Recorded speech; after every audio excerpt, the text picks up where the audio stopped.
it's your girl. So, one of my subscribers asked me to do a video on interviewing and salary for new CNAs. I'm here in California, so it varies. If you work in a hospital, you're probably making top tier dollar. You should be. If you're not, then you need your butt kicked because it is not easy to get into hospitals in California.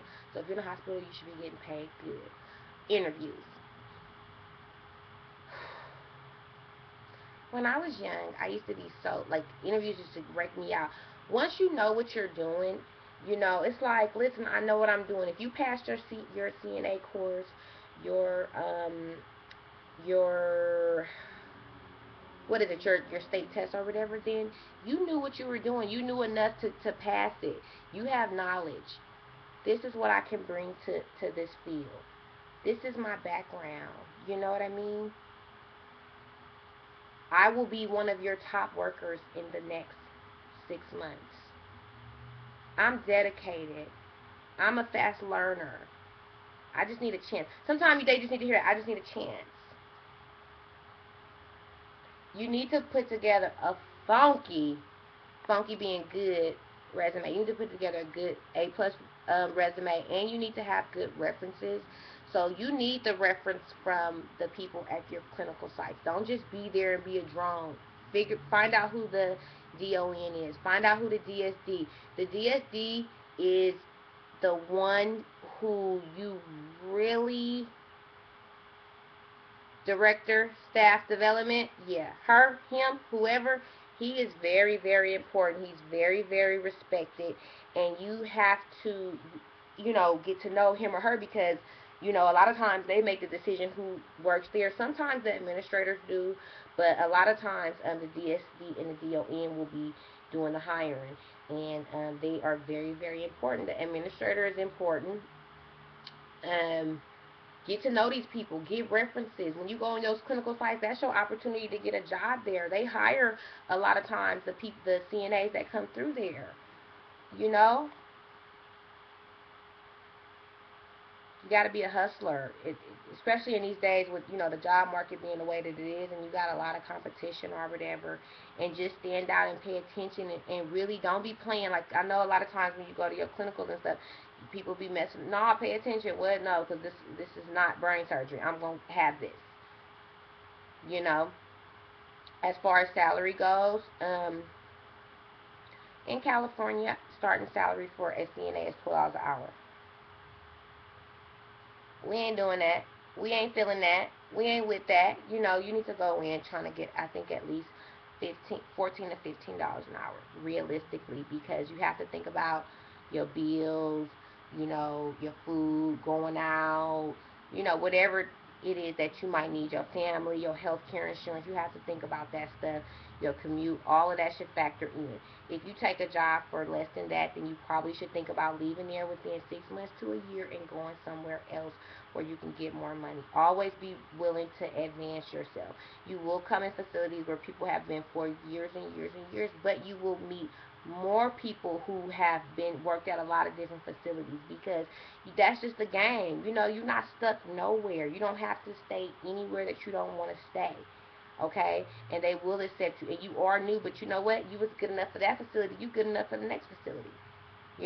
Try to go to the 5-star facilities. You know what I'm saying? Try to, just do everything that you can do, and don't be scared or nervous and, acting like a little punk. No, it's the wine. I'm sorry. Don't be acting like you scared in there because you deserve to be there just as much as anybody, and you will succeed. You will succeed. That's one thing I'm gonna tell you. And a lot of people are not gonna say that to you because a lot of people are not gonna tell these secrets right here. They ain't gonna tell you nothing. They're not gonna tell you that it's not brain. They're gonna make it seem like it is brain surgery, and you're not worthy, but you are. So I hope I answered that question. You should be starting at least $15, and just keep climbing your way to the top.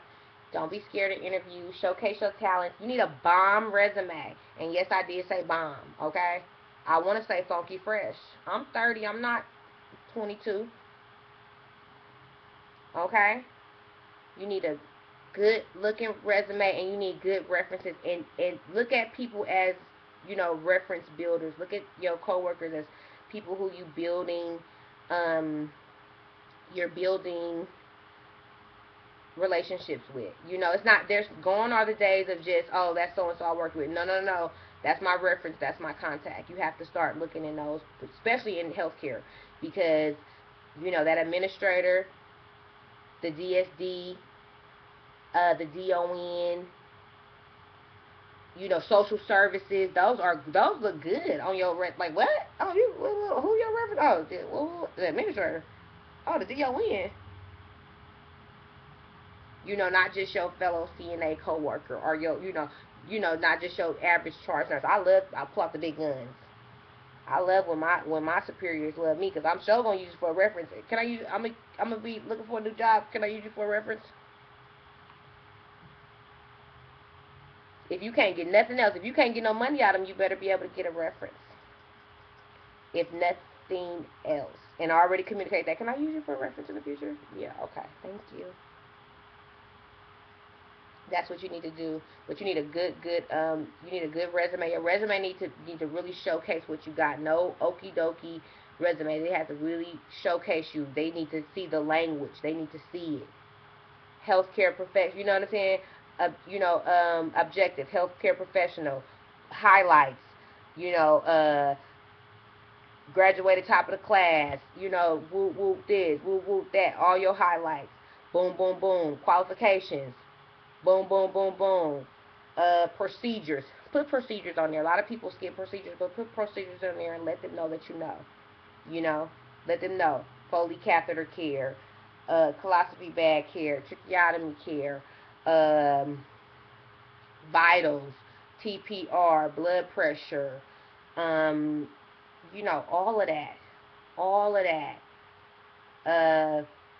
Assisting with ambulation, all of that. Put that language on there, them things that they want to know. Special training, Alzheimer's dementia training, because Alzheimer's dementia training is huge right now. So be on that, okay? Be on that, because best believe if you go in any facility, you're gonna have a whole hours and hours of Alzheimer's dementia training, because Alzheimer's dementia is booming. The baby boom, as sure as the babies were booming, the baby boomers are going to come in. Alzheimer's dementia, you got to do a lot of training. They don't play around in California about that. So Alzheimer's dementia training,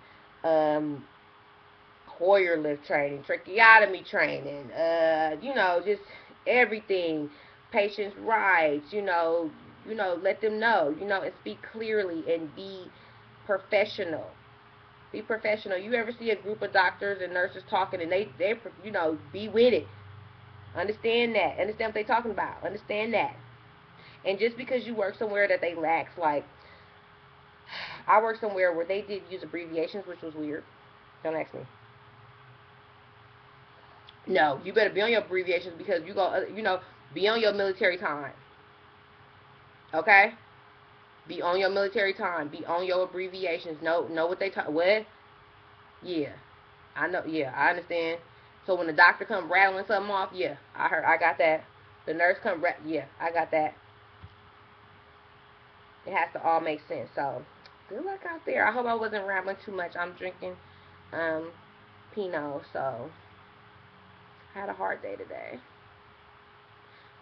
Look forward to in services, and to maintain. I want to say this to you guys. I don't know if you know it, but to maintain your certification, you have to work in a facility under a registered or licensed nurse, okay? And you have to have the appropriate amount of in-service hours. Don't ever get that twisted, because if you don't, you will be going to a testing site, taking the test over. And for some people, that is a nightmare. You will. And remember, every 2 years. So good luck to you guys, and see you later. I hope this video helped. Bye. Have a happy Friday. TGIF for real.